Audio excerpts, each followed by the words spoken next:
जी नमस्कार, राधे राधे, जय श्री कृष्णा। कैसे हैं आप लोग? उम्मीद है कि सारे लोग अच्छे होंगे। तो स्वागत है मैथ्स बाय जय सर यूट्यूब चैनल पर। मेरा नाम है जय। तो आज हम करने जा रहे हैं इंस्टॉलमेंट की बात, यानी किस्तों की बात।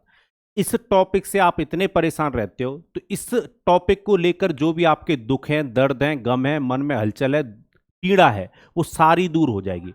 मैं फुली कंसेप्ट आपको इस इंस्टॉलमेंट के टॉपिक का सिखा दूंगा। बस आपको वीडियो शुरुआत से लेकर लास्ट तक देखना होगा।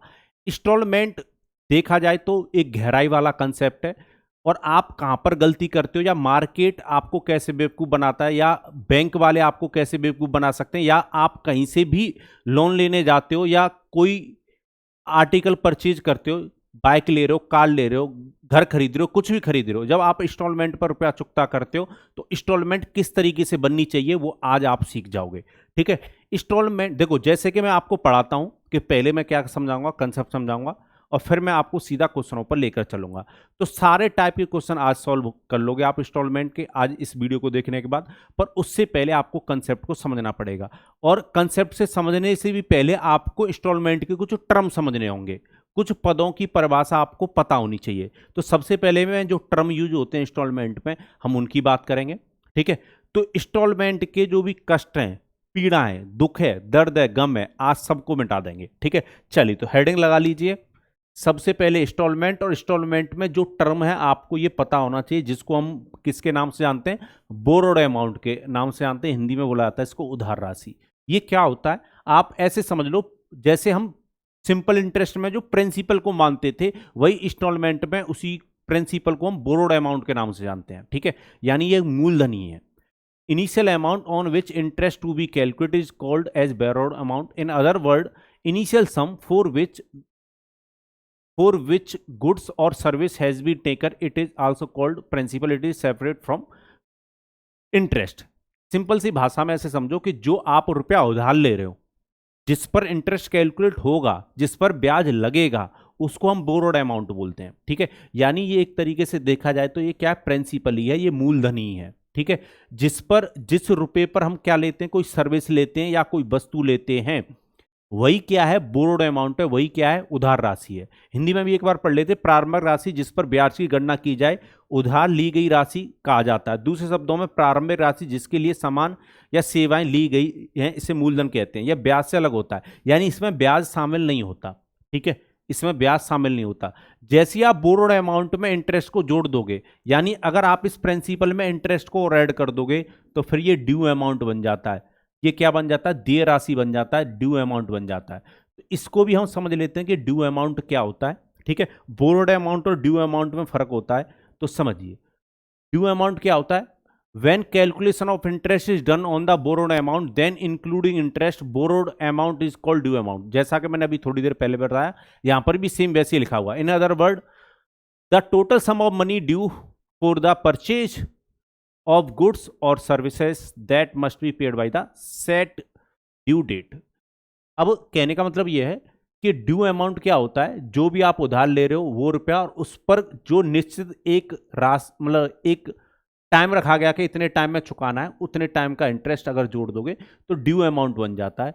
यानी क्या बन जाता है, देय राशि बन जाता है। जब उधार ली गई राशि पर ब्याज की गणना की जाती है, तो ब्याज सहित उधार ली गई राशि देय राशि कहलाती है। दूसरे शब्दों में, किसी सामान या सेवाओं खरीद के लिए दिए कुल राशि जिसका भुगतान निर्धारित तिथि तक किया जाना चाहिए। ठीक है।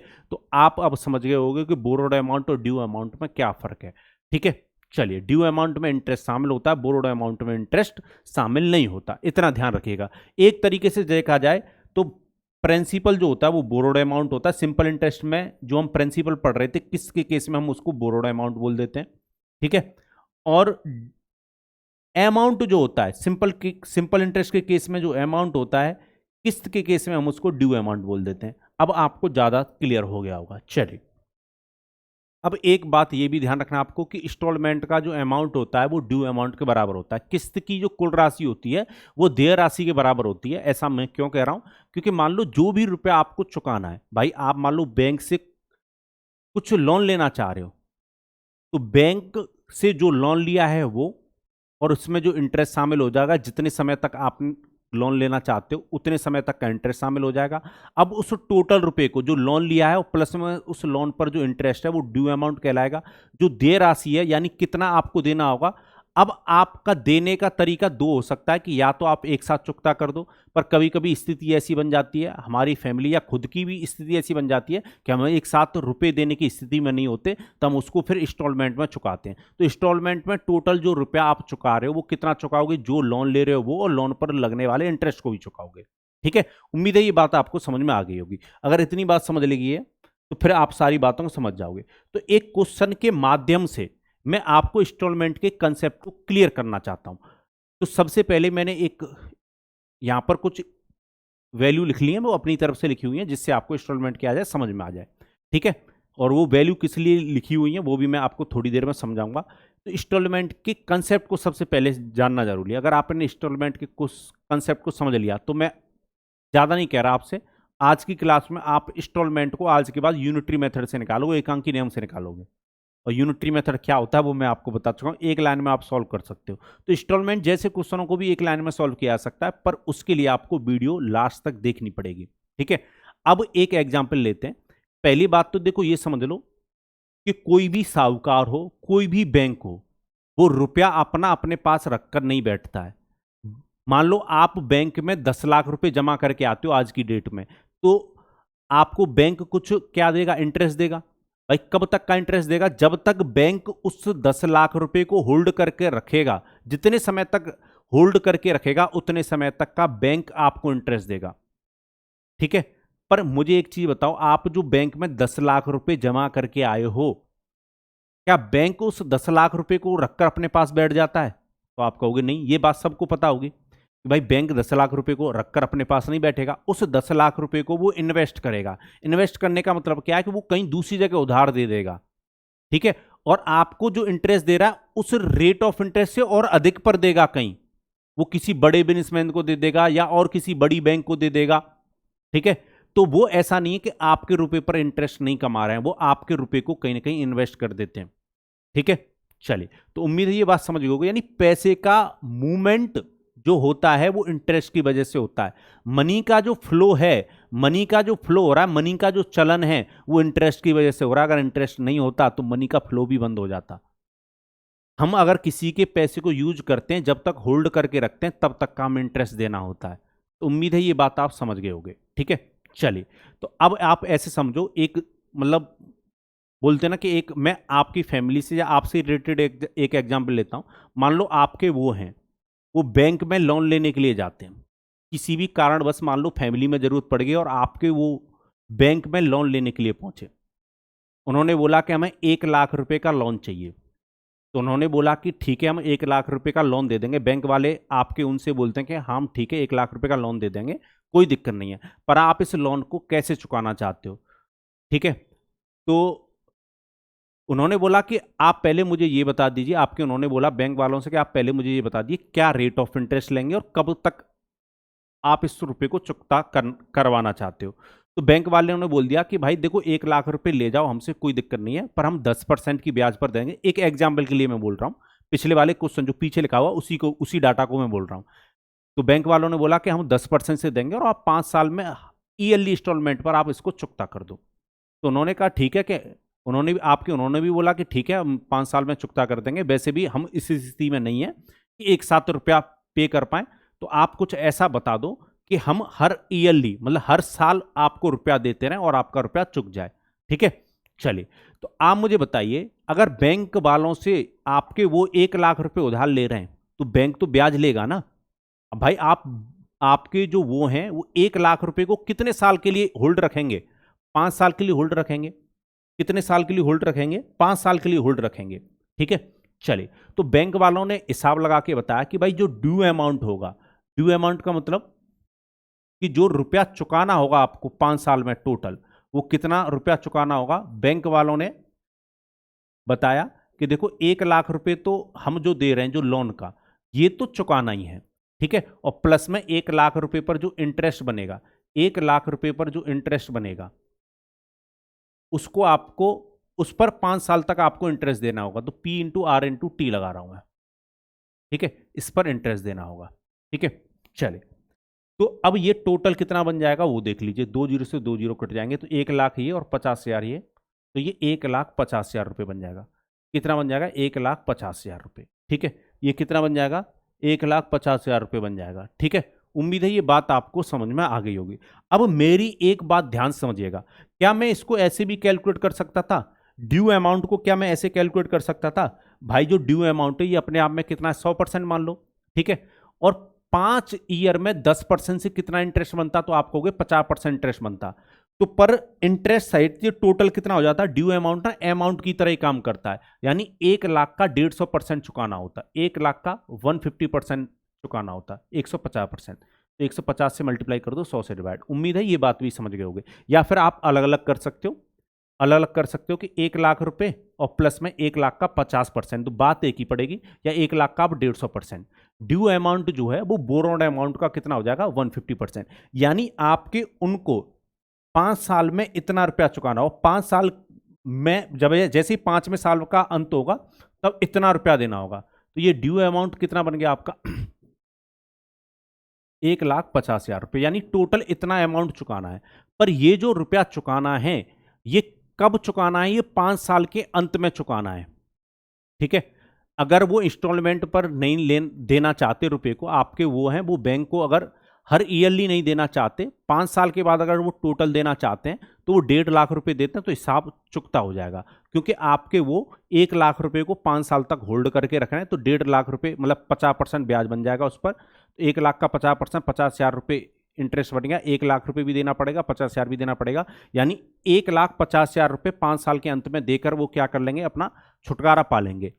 पर वो उस स्थिति में नहीं है कि 1.5 लाख रुपए एक साथ दे पाए, तो उन्होंने बोला कि इंस्टॉलमेंट बना दो। अब आपके दिमाग में जो चलता है, आपके दिमाग में क्या चलता है कि भाई ठीक है, टोटल 1.5 लाख रुपए चुकता करना है, तो बहुतों को लगता है इसमें किससे डिवाइड दे दो? 5 से। 5 से डिवाइड दे दो, यानी हर साल 30,000 रुपये देते रहो और 5 साल तक देते रहो, तो हिसाब क्या हो जाएगा? चुकता हो जाएगा।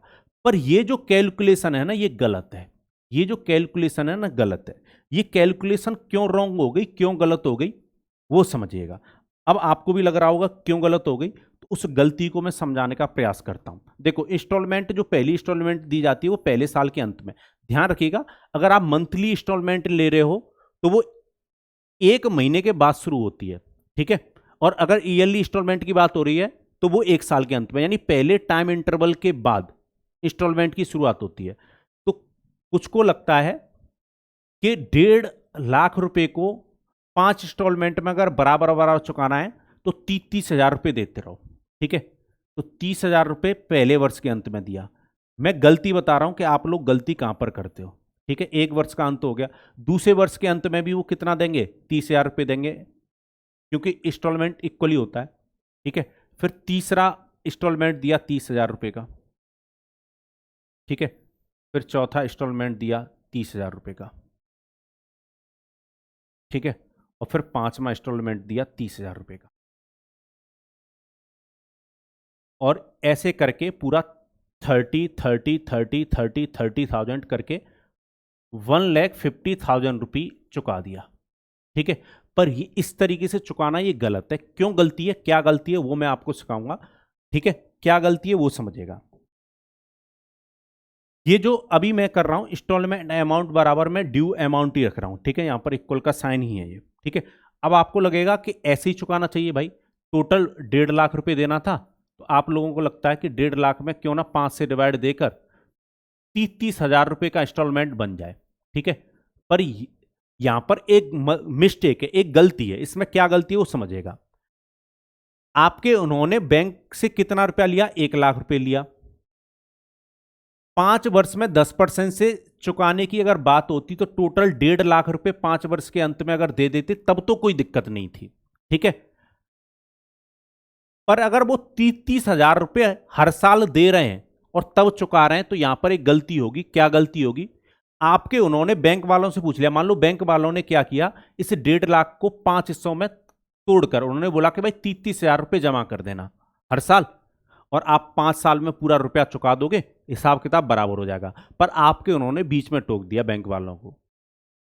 उन्होंने टोक दिया क्यों टोक दिया वो समझो। उन्होंने बोला कि ठीक है हम 30,000 रुपये देंगे, पर आप मुझे बताओ जैसे ही मैं पहला 30,000 रुपये आपको दूंगा तो आप इस 30,000 रुपये का क्या करोगे। भाई जैसे ही आपके वो 1.5 लाख टोटल रुपया उन्होंने चुकाना था पहला इंस्टॉलमेंट, जैसे ही वो 30 साल का भरने जाएंगे तो उन्होंने क्वेश्चन कर दिया कि भाई ये 30,000 रुपये जैसे ही मैं आपको दूंगा आप इस रुपये का क्या करोगे, बैंक वालों से बोल दिया।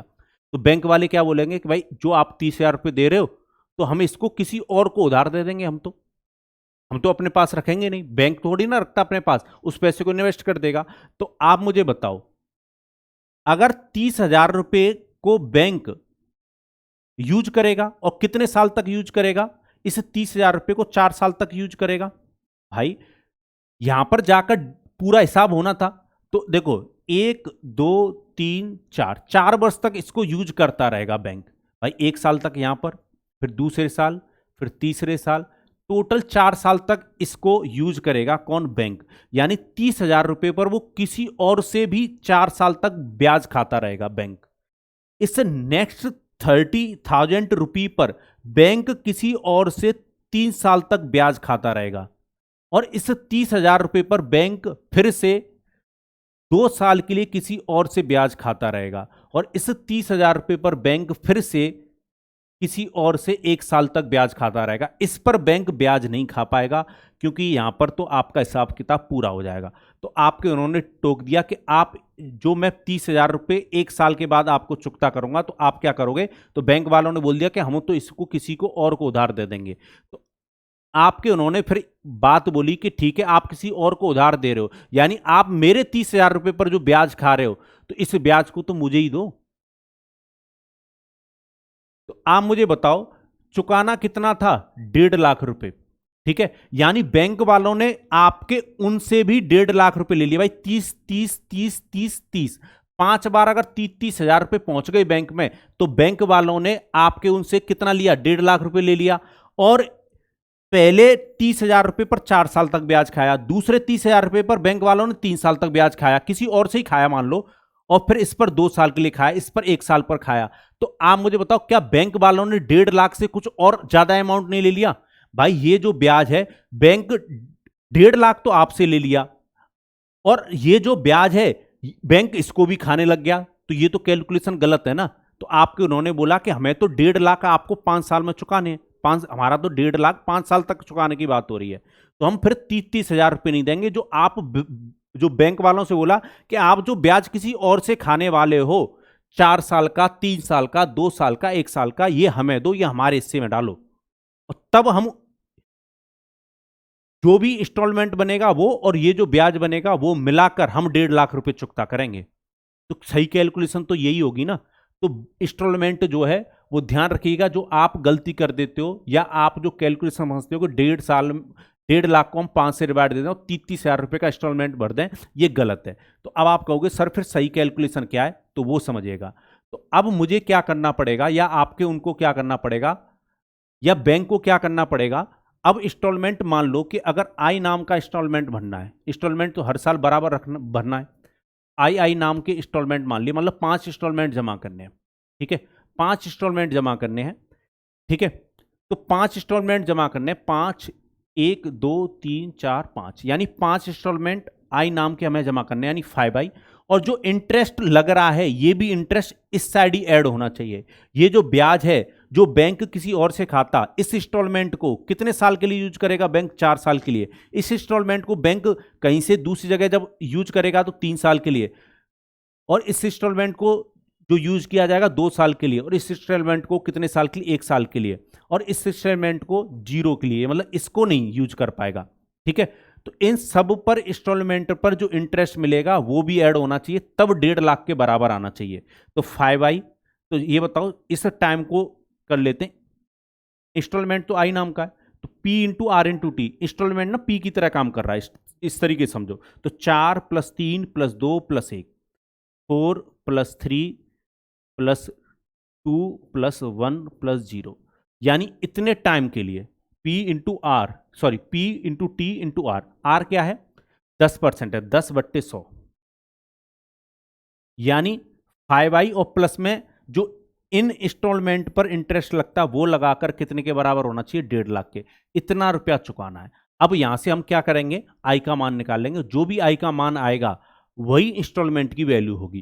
तो आप मुझे बताइए ये कितना, 4 और 3 7 और 2 9 और एक कितना 10। 10 का मल्टीप्लाई 10 से करोगे तो ये टोटल 100 बन जाएगा और नीचे भी 100 कट जाएगा। तो आई और 5i प्लस में आई, तो ये किसके बराबर आ गया, 6i के बराबर। और 6i बराबर कितना आ गया, 1,50,000। ठीक है, तो आई का मान निकालोगे तो 50,000 में डिवाइड दे दीजिए किससे, 6 से। तो आई का जो मान आया वो कितना आया, 25,000 रुपये। यानी ईच इंस्टॉलमेंट 25,000 रुपये का होना चाहिए था, न कि 30,000 रुपये का। अब सही कैलकुलेशन है। अब कैलकुलेशन क्या है, ठीक है। यानी 25,000 रुपये का अगर होता इंस्टॉलमेंट, तो देखो क्या 25,000 रुपये का होता, तब कैलकुलेशन ठीक होती। ठीक है, अब कैलकुलेशन ठीक है। अब आप कहोगे कैसे ठीक है, 25 25 25 25 25 5 बार दिया, यानी 1,25,000 रुपए तो ये। अब इन पर जो इंटरेस्ट बनता है, इस 25 पर 4 साल का इंटरेस्ट 10% से, इस 25,000 पर 3 साल का इंटरेस्ट, इस 25,000 पर 2 साल का इंटरेस्ट, और इस 25,000 पर 1 साल का इंटरेस्ट। यानी इस बैंक इसको 4 साल के लिए ब्याज खाता। ठीक है, तो जो ब्याज कहीं और से खा रहा है बैंक, वो रुपया इसी में जुड़ना चाहिए।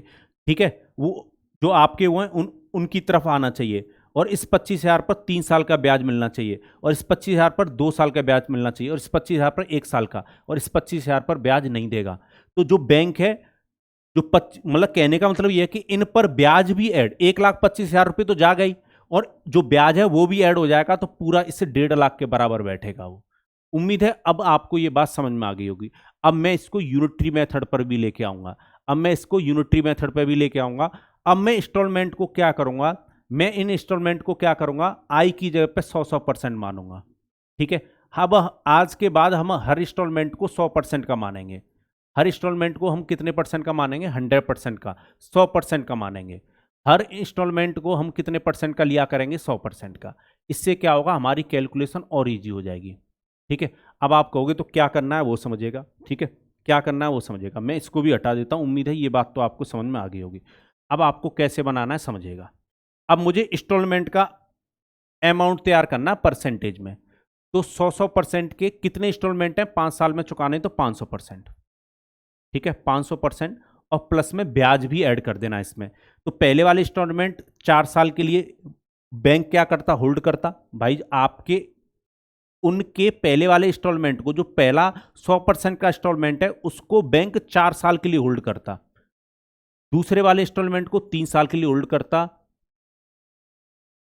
तीसरे वाले इंस्टॉलमेंट को 2 साल के लिए होल्ड करता। चौथे वाले को 1 साल के लिए करता, और पांचवें वाले को होल्ड नहीं कर पाता। ठीक है, चलिए। और कौन से रेट ऑफ इंटरेस्ट से, 10% से। यानी इतना ब्याज और इतने समय का ब्याज और इंस्टॉलमेंट में ऐड हो जाता। और ये किसके बराबर होना चाहिए, 1,50,000 के, 1,50,000 के। तो ये 500% ये, और इसको ऐड कीजिए, 4 और 3 7 और 2 9 और 1 कितना 10। 10 का मल्टीप्लाई 10 से करोगे तो 100% ये। अब मैं इसको टोटल कर लेता हूँ, 100% ये, 100% ये। तो 500 प्लस 100, 500 प्लस 100, तो टोटल इंस्टॉलमेंट का जो परसेंटेज बनता है वो 600% बराबर कितना आता आपका, 1,50,000। कितना आता, 1,50,000। ठीक, इंस्टॉलमेंट जो होता है वो 100% का होता है। तो यूनिटरी मेथड लगा लीजिए। 1,50,000 में 1,50,000 में कितने से डिवाइड दोगे आप, 600 से, और मल्टीप्लाई कितने से करोगे, 100 से। चलिए, तो 2 जीरो से 2 जीरो कट जाएंगे। 6 से अगर इसको काटोगे तो ईच इंस्टॉलमेंट कितने का आता, 25,000 रुपये का। कितने का आता, 25,000 रुपये का। उम्मीद है ये बात आपको सारी समझ में आई होगी। सारी बातें आपको समझ में आई होंगी।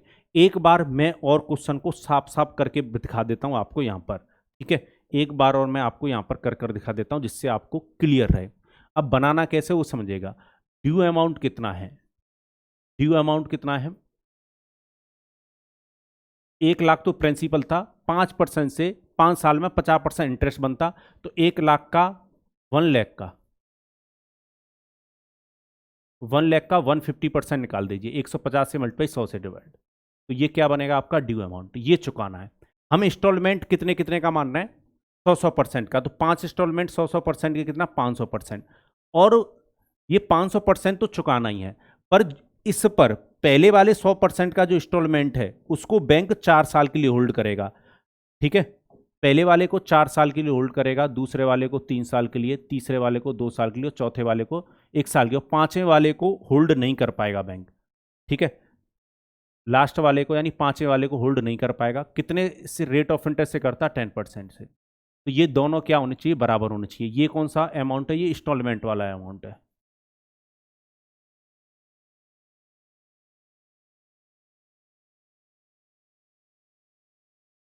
ठीक है, ये इंस्टॉलमेंट का अमाउंट, ये दोनों बराबर होने चाहिए।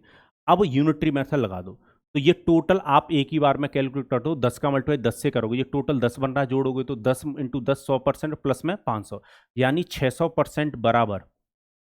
आपका यहां पर अगर कैलकुलेट करोगे 2 जीरो से 2 जीरो कट जाएंगे, तो ये 1,50,000 आएगा। ठीक है, अब यहां से 100% का मान निकाल लो। हो गया क्वेश्चन सॉल्व। तो 1,50,000 में डिवाइड किससे दे दीजिए? 600 से, और मल्टीप्लाई किससे करोगे? 100 से। ये 100% का क्या आपका इंस्टॉलमेंट है। चलिए 2 जीरो से 2 जीरो काटो। ठीक है, ऐसे अगर इसको काटते हो तो 250, और ये तो हर इंस्टॉलमेंट कितने का भरना होता? 25,000 रुपये का। उम्मीद है ये बात समझ गए होंगे। ठीक है, चलिए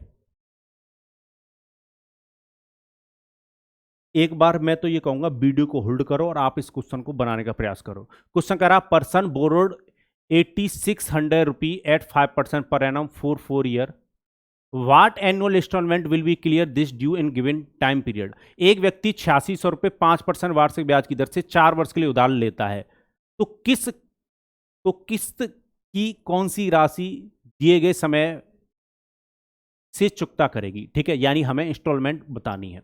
फिर से वही कहानी, कितने इंस्टॉलमेंट बनेंगे? ईयरली इंस्टॉलमेंट बनाना है, 4 साल की बात हो रही है, तो टोटल 4 इंस्टॉलमेंट बनेंगे, 4 इंस्टॉलमेंट में हमें चुकाना है। तो 100% के हम इंस्टॉलमेंट मान लेते हैं, तो 100% के अगर 4 इंस्टॉलमेंट, तो टोटल कितना? 100%, और प्लस में इंटरेस्ट को और ऐड कीजिए।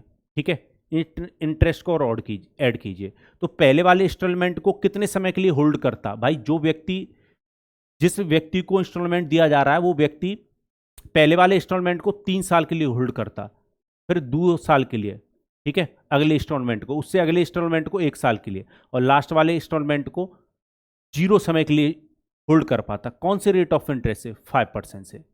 ये भी ऐड कर लीजिए, और कितना चुकाना पड़ेगा उसको? 8,600। ये क्या प्रिंसिपल है? 5% से 4 साल में कितना इंटरेस्ट बनता? 20% इंटरेस्ट बनता, पर अमाउंट कितना बनता है? 120%। तो 120% को मैं 120/100 लिख लेता हूं। भाई इतना रुपया चुकाना पड़ता है, ये तो प्रिंसिपल है ना, और प्रिंसिपल का जो ब्याज है वो 20% बनता, तो अमाउंट कितना बन जाता है? 120%। ठीक है, प्रिंसिपल भी हो गया और उसमें इंटरेस्ट भी ऐड हो गया, डिवाइड बाई 100। ठीक है, यानी कहने का मतलब ये है कि ये ड्यू अमाउंट है, ये देय राशि है जो चुकानी है इंस्टॉलमेंट से, और ये इंस्टॉलमेंट का अमाउंट है। उम्मीद है बहुत अच्छी तरीके से बातें क्लियर हो रही होंगी।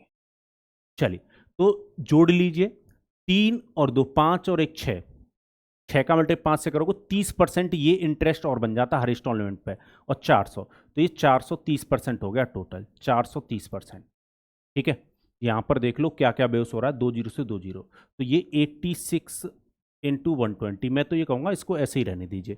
इंस्टॉलमेंट निकालना, इंस्टॉलमेंट 100% का मान निकाल लो। यूनिटरी मेथड है, एक अंकी नियम है। 8600 इंटू 120 में कितने से डिवाइड दोगे आप? 430 से। भाई जिसको यूनिटरी मेथड नहीं आता, मैं उससे रिक्वेस्ट करूंगा कि आप जो मैंने सिंपल इंटरेस्ट के पुराने मैंने इंस्टॉलमेंट से पहले जो भी कंसेप्ट थे सिंपल इंटरेस्ट के, वो सारे पढ़ा रखे हैं, तो एक बार देख लीजिएगा पहले से लेकर लास्ट तक की वीडियो, जिससे आपको सारी बातें क्लियर हो जाएं। इंटू 100 कर दीजिए, 0 से 0 कटेगा, 43 से ये कितनी बार कटेगा? 2, 2 का मल्टीप्लाई 12 से करोगे 24, और 2 जीरो साथ में, तो 2400 रुपये का ईच इंस्टॉलमेंट बनता है। तो 4 इंस्टॉलमेंट 2400 रुपये के बनते। तो उम्मीद है ये बात आपको समझ में आई होगी। तो कितना आसानी से और कितने मतलब बोलते हैं ना, विद इन सेकेंड आप क्वेश्चनों को सॉल्व कर सकते हो। आप कहने का मतलब ये है कि मैथ उतना टफ है ही नहीं, मैथ को दिखाया जा रहा है कि मुश्किल है और आप समझ रहे हो उसको मुश्किल है। ठीक है ना, चलिए मैं तो ये कहूंगा अगर एग्जाम में आप क्वेश्चन सॉल्व कर रहे हो ना, ये तो चीजें आपके दिमाग में चलनी चाहिए। 430% बराबर ये आना चाहिए और 100% का मान निकल के आना चाहिए। 2 लाइन से ज्यादा क्वेश्चन सॉल्व मतलब समय नहीं लगना चाहिए। और मैं बता दूं एग्जाम में क्या अप्रोच होनी चाहिए आपकी, एग्जाम में आपकी अप्रोच क्या होनी चाहिए, ठीक है, वो समझ लो। आपको ड्यू अमाउंट कितना बनता है, 8600 का 120%, ठीक है, 120% इतना चुकाना था हमें, ठीक है, इतना चुकाना था हमें, इतना चुकाना था। ड्यू अमाउंट किसके बराबर होता है, इंस्टॉलमेंट अमाउंट की। तो ड्यू अमाउंट में इंस्टॉलमेंट अमाउंट से डिवाइड दे दो, तो ईच इंस्टॉलमेंट यानी 100% का मान आ जाएगा। पर इंस्टॉलमेंट का अमाउंट कितना बनेगा वो समझो। कितने इंस्टॉलमेंट हैं, 4 इंस्टॉलमेंट में चुकाना है, हर इंस्टॉलमेंट को हम 100% का मानना है, तो 400%, ठीक है। तो पहले वाले इंस्टॉलमेंट को 3 साल के लिए होल्ड किया जाता, दूसरे को 2 साल के लिए, फिर 1 साल के लिए, और फिर अगले वाले को 0 के लिए। तो 3 और 2 5 और 1 कितना, 6 वर्ष के लिए 5% से 30% इंटरेस्ट और जोड़ दो, तो ये टोटल आपका कितना बन गया, 430%, 430%। क्या आप इसको कैलकुलेट नहीं कर सकते हो? मैंने बताया था सेम चीज में सेम से डिवाइड देना है, तो ये जो सेम चीज है ये ड्यू अमाउंट में इंस्टॉलमेंट अमाउंट से डिवाइड दो, तो ईच इंस्टॉलमेंट का मान निकल कर आएगा, ठीक है। एग्जाम में तो सिर्फ आपको ये करना, परसेंटेज से परसेंटेज उड़ा दो, नीचे 100 लिखने की भी जरूरत नहीं है, 0 से 0 जाएगा। 43 से ये 200 बार कटता, और 200 का मल्टीप्लाई 12 से करो 2400। एग्जाम में ये अप्रोच होनी चाहिए, यही अप्रोच आपका मेंस क्लियर करवा देगी, सीजीएल प्री भी क्लियर करवा देगी, हर एग्जाम क्लियर करवा देगी। पर ये अप्रोच आएगी कब, जब आप इस चीज को समझोगे, ठीक है। शॉर्ट मेथड आप खुद बना सकते हो अगर कंसेप्ट समझ में आ गया। क्यों ट्रिकों के पीछे भागते रहते हो, ठीक है। ट्रिकों के पीछे अगर ज्यादा भागोगे किसी दिन ट्रक के नीचे आने की नौबत आ जाएगी, ठीक है। कंसेप्ट को समझो, कंसेप्ट को बिल्डअप करो, क्वेश्चन आप सॉल्व कर लोगे। चलिए नेक्स्ट क्वेश्चन ये रहा आपके सामने। क्वेश्चन कह रहा है अजय ने अपने मित्र विजय से 5,375 रुपये लिया और प्रतिवर्ष 5% की दर से 4 बराबर किस्तों में इन्हें भुगतान करने का वादा किया। अजय सालाना कितना पैसा देगा, यानी किस्त पूछिए सालाना। Ajay took 5,375 from his friend Vijay and promise to pay him in 4 equal annual installment with a rate of 5% per annum. How much money will be Ajay pay annually. चलिए इसको भी सॉल्व करते हैं। कितना लिया था भाई उसने उधार, 5,375। तो 5,375 ये तो बोरोड अमाउंट है, इसको ड्यू अमाउंट बनाओ। तो आप मुझे बताओ रेट ऑफ इंटरेस्ट कितना है, 5% है 4 साल में, ठीक है। 4 इक्वल इंस्टॉलमेंट देना सालाना, तो 4 साल की बात हो रही है। तो 5% 4 साल में कितना इंटरेस्ट बनता है, 20%। पर अमाउंट कितना बनता है, 120%। 120% किसका, 5,375 का। इतना ये ड्यू अमाउंट है, ठीक है। ये क्या है, ड्यू अमाउंट है। मैं थोड़ा इसलिए ज़्यादा लिख रहा हूँ क्योंकि आपकी क्लियरिटी ज़्यादा रहे। ये ड्यू अमाउंट है, ये चुकता करना है किसको, अजय को, किसको, विजय को, ठीक है। चलो पर अब जो अजय है वो इसको इंस्टॉलमेंट में चुकाना चाहता है, सालाना इंस्टॉलमेंट में चुकाना चाहता है, ईयरली इंस्टॉलमेंट वो पे करना चाहता है।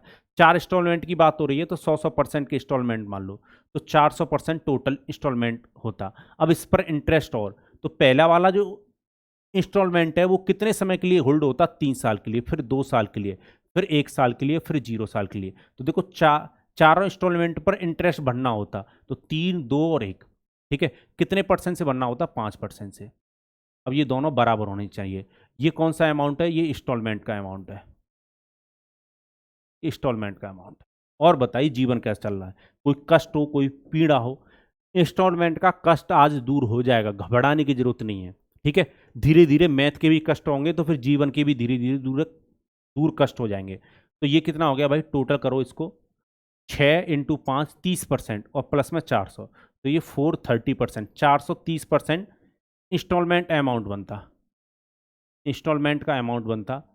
और ड्यू अमाउंट कितना चल रहा है, 5,375 इंटू 120%, ऐसे ही चलने दो इसको, ठीक है। चलो हमें 100% का मान निकालना है। इंस्टॉलमेंट तो प्रत्येक बराबर बराबर का होता है, तो हमने हर इंस्टॉलमेंट को 100% का मान रखा है। 5,375 इंटू 120% मैं कितने से डिवाइड दोगे आप, 430 से, और मल्टीप्लाई किससे करोगे, 100% से, ठीक है। चलिए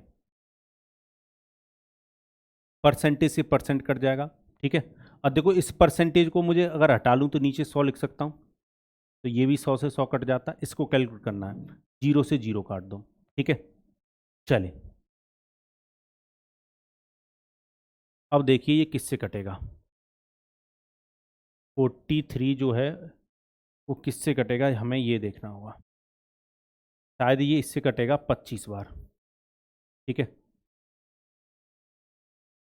25 बार। एक बार मैं मल्टीप्लाई करके देख रहा हूँ। 43 में अगर मैं 25 से मल्टीप्लाई करूँ, 75 का 5 कैरी 7, 25 चौका 100, नहीं 25 बार नहीं कटेगा।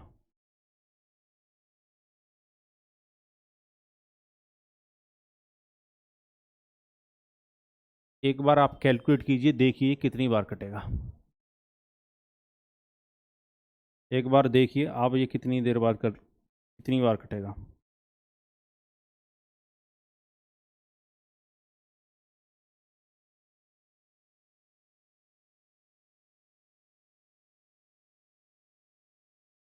और बताइए जीवन क्या चल रहा है। 25 बार न कटकर ये 125 बार कटेगा। 125 का मल्टीप्लाई 12 से कर दो, तो 12 पंच 60 का जीरो कैरी कितना आएगा 6। 12 दूनी 24 और 6 30, कैरी 3, 12 और 3 15, यानी हर इंस्टॉलमेंट 1500 रुपये का होता। ईच इंस्टॉलमेंट कितने का होता, 1500 रुपये का। उम्मीद है आपको बहुत अच्छी तरीके से ये बातें सारी क्लियर हो रही होंगी। चलिए, इस तरह के कैसे भी क्वेश्चन आपसे पूछे जाएंगे तो आप लोग बना दोगे। अब देखो मैं हर टाइप का क्वेश्चन करवा रहा हूं जिससे आपको दिक्कत ना आए, तभी मैं कह रहा था वीडियो को लास्ट तक देखिएगा। क्वेश्चन कह रहा है, Amar bought a bike worth ₹90,000, he paid 18,000 at the time of purchase and will pay remaining amount in 6 equal annual instalment, rate of interest is 8% per annum, find the instalment amount. Amar 90,000 रुपये में एक bike खरीदना चाहता, 18,000 रुपये का नकद भुगतान करता है तथा शेष राशि का भुगतान 6 बराबर वार्षिक किस्तों में करना चाहता है। यदि ब्याज की दर 8% वास्तविक किस्त की राशि ज्ञात करें। 8 बराबर वार्षिक किस्तों में करना चाहता है। ठीक है, चले अब मेरी बात को समझिएगा ध्यान से। यहां पर मुझे जो अमाउंट दिया गया 90,000, 90,000 में से 18,000 रुपये तो डाउन पेमेंट कर दिया। डाउन पेमेंट का मतलब है कि तभी के तभी दे दिया। तो अगर 90,000 रुपये में से 18,000 रुपये अगर तभी के तभी दे दिए तो 18,000 रुपये पर तो ब्याज चलेगा नहीं। तो बचा कितना, 72,000 रुपये। ये जो 72,000 रुपये ये चुकता करना है उसको। ठीक है, पर 72,000 रुपये चुकता करना है। पर 72,000 रुपये पर जो भाई बाइक जिस कंपनी से ले रहा है, 72,000 रुपये उसको देने हैं। पर कंपनी तो ये कहेगी ना कि आप 6 साल के बाद अगर हमें रुपया दे रहे हो तो इस 72,000 रुपये पर आपका फिर इंटरेस्ट भी देना पड़ेगा। तो 6%, 8% से 6 साल में कितना इंटरेस्ट बनेगा, 48%। ठीक है, पर अमाउंट कितना बन जाएगा, 148%, यानी 72,000 का 148% इतना चुकाना होगा। 148/100 कर लो, इतना रुपया चुकाना होगा। तो ये ड्यू अमाउंट अब ये बनेगा। ठीक है, डाउन पेमेंट को कम कर दो, जो प्रिंसिपल बन रहा है उस पर इंटरेस्ट ऐड कर लो, तो फिर ड्यू अमाउंट बन जाएगा। ठीक है, चलिए अब हम ईच इंस्टॉलमेंट को 100% का मान रहे हैं, तो टोटल 600%। ठीक है, अब ये देखिए, पहले इंस्टॉलमेंट में 5 साल तक, फिर दूसरे इंस्टॉलमेंट में 4 साल तक, फिर 3, फिर 2 प्लस 1 प्लस 0, इतने समय तक हर इंस्टॉलमेंट को होल्ड करके रखती बाइक वाली कंपनी। तो बाइक वाली कंपनी को 8% से इतने समय के लिए इंटरेस्ट वापस लौटाना होगा। तो ये दोनों क्या होंगे, बराबर। अब ये क्या है आपका, ये मैं समझा चुका हूं। अब आपके दिमाग में ये बातें क्लियर हो रही होंगी कि इंस्टॉलमेंट अमाउंट है। तो सारी बातें क्लियर हो रही होंगी बहुत अच्छी तरीके से, दोनों क्या होंगे, बराबर होंगे। चले, तो 5 और 4 3, 5 और 4 9 और 3, 3 और 2 5 6, 15% इंटू 8, यानी ये टोटल जो बन रहा है वो 15 और इंटू 8, तो 120% और प्लस में 600, यानी कुल मिलाकर ये जो टोटल है वो आपका कितना बन गया, 720%। 720%, यहाँ पर 2 जीरो से 2 जीरो हम उड़ा देते हैं। ये किसके बराबर होगा, 720 इंटू 148 के, और 100% का मान निकाल लीजिए। 100% के आपका ईच इंस्टॉलमेंट है। तो 720 मल्टीप्लाई 148 डिवाइड बाई 720, 720 इंटू 100। चलो 720 से ये पूरा कट जाएगा, तो 14,800 रुपये का ईच इंस्टॉलमेंट बनता है, 14,800 का। ठीक है, चलिए, तो option number D is the right answer. तो यहां तक किसी को कोई कष्ट, कोई परेशानी, मन में हलचल, दुख, दर्द, गम हुआ हो तो बताइए। इंस्टॉलमेंट पढ़ने में मजा आ रहा है कि नहीं आ रहा, बताइएगा कमेंट बॉक्स में कमेंट करके जरूर बताइएगा क्या आपको इंस्टॉलमेंट निकालना आया।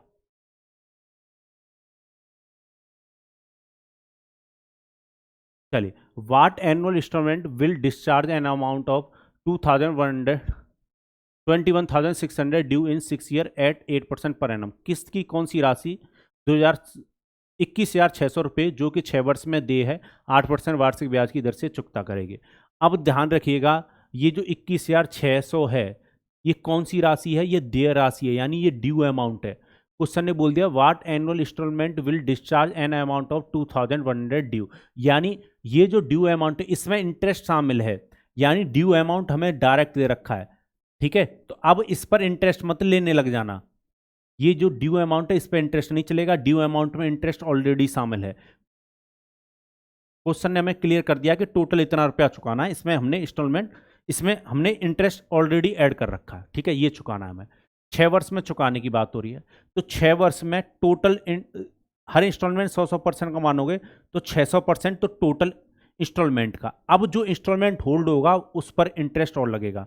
तो पहला इंस्टॉलमेंट 5 वर्ष के लिए, अगला 4 वर्ष के लिए, उससे अगला 3 वर्ष के लिए, उसके अगला 2 वर्ष के लिए, उससे अगला 1 वर्ष के लिए, और फिर लास्ट वाला 0 वर्ष के लिए क्या होता, होल्ड होता।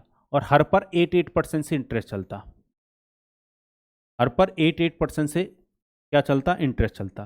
तो इंस्टॉल का अमाउंट इतना बनता, ड्यू अमाउंट दे रखा आपको, ड्यू अमाउंट आपको दे रखा है। चलिए, तो ये कितना हो गया, 5 और 4 9 और 3 12 और 2 14 15 15 इंटू 8 करोगे तो ये बन जाएगा आपका 120 और प्लस में 600, तो ये 720% बन गया, 720% बन गया, 21600 के बराबर होगा। तो 100% इंस्टॉलमेंट निकाल लो, ईच इंस्टॉलमेंट इक्वल कितना होगा, 100%। तो 21600 में किससे डिवाइड दोगे, 720 से, और मल्टीप्लाई किससे कर दोगे, 100 से। और बताइए, 0 से 0 काटोगे, ठीक है, 8 से काट सकते हैं, 8 से कितनी बार कटता, 9 बार कटता, 8 से इसको काटोगे, 8 दूनी 16, ठीक है, 8 दूनी 16, 56 में अगर 8 से डिवाइड दोगे तो 7 बार, और 9 से अगर मैं इसको काटूंगा कितना, 30 इंटू 100 यानी 3000।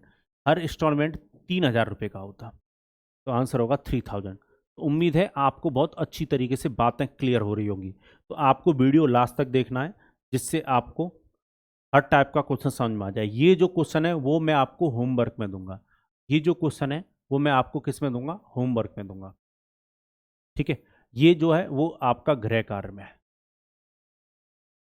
वैसे आप घर में कुछ काम नहीं करते, पर इसको करना और आंसर मुझे बताना क्या रहेगा इसका। चलिए, और कुछ किस तरीके से क्वेश्चन पूछा जा सकता है, इस क्वेश्चनों में रेट ऑफ इंटरेस्ट भी पूछा जा सकता है इंस्टॉलमेंट का। ठीक है, क्वेश्चन का find annual rate of interest at which an installment of 1200 can be clear of principal 4300 पे बोरोड फॉर 4 ईयर। क्वेश्चन कह रहा है ब्याज की वार्षिक दर ज्ञात कीजिए जिस पर 1200 रुपये की किस्त से 4300 रुपये मूलधन चुकाया जा सके जो कि 4 साल के लिए उधार लिया गया।